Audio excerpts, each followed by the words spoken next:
this exact conversation with a lot of people, and what I call it is fiscally self-sustaining. And the reasoning that I found is that people need to eat, and they need to hydrate themselves, and if you can raise a lot of money in that way, and then a lot of the ethicists, they kind of go away because we meet basic needs. And then there's the idea of donation when people are present. But to be fiscally self-sustaining, I mean, I look at is a project self-sustaining, period. Right? Do I have to rely on other people? Do I have to rely on grants? Do I have to rely on charity? And if that's what I rely on, then it isn't self-sustaining. It isn't fiscally self-sustaining. And that's, you know, the base level we're looking at, right? And then there's just reality, right? You need permits, you need services. Reality, man. I was originally from Burning Man in Austin, and when I was there, I was really taken aback by the way the community interacted there. If there was a plumber in the community and he knew that you had a leaky faucet or whatever, he'd get your house or whatever, he'd fix it for you real quick and he'd refuse anybody, you know.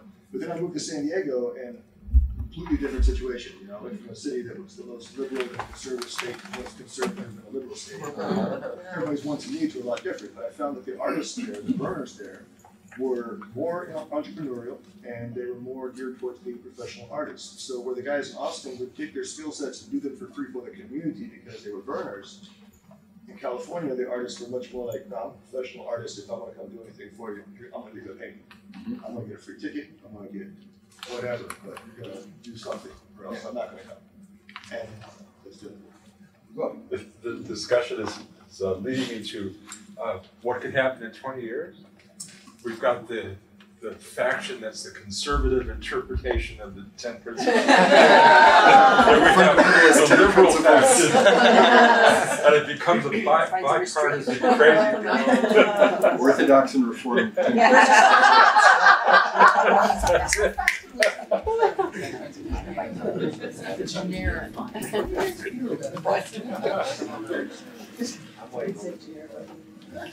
This is on a small scale. I started a community bakery, and I started the bakery by gifting bread every week to our community meal until there was enough support where people actively requested that I bake bread. And it's all sold on a sliding scale, and anybody who can't afford bread can speak to me and have free bread. Wonderful. So you know you can bolster something like the art where you give it to people for free long enough that then they're willing to contribute to it. Right. And you show goodwill and communal spirit and all of that. Are you running at a profit, if I can ask?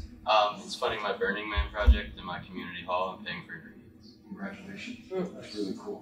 Eventually I'd like to be a bigger business, but right now it's just a very big hobby. And I maintain that if you're on that sort of track, you'll be able to scale the business up and be mindful of it ethically and be able to do that and do well with it. It seems to me. See, the thing that strikes me about that is that you've got various different levels that you're aiming to go for, and your education to those folks are they're going to say, okay, I'm okay paying for some bread.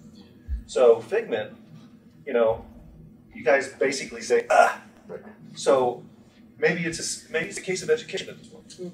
You know, my big question that yesterday was, okay, so how do you subliminally, you know, put the 10 principles into Figment so that as you're going through and crawling in and out of the spaceships, you get something about immediacy at that point.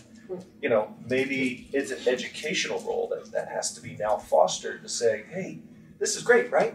Well, let's do it again, but we need help, or you know, come and do stuff, or maybe there's some, I mean, swag, you know. Yeah, we've tried pretty much everything. Yeah.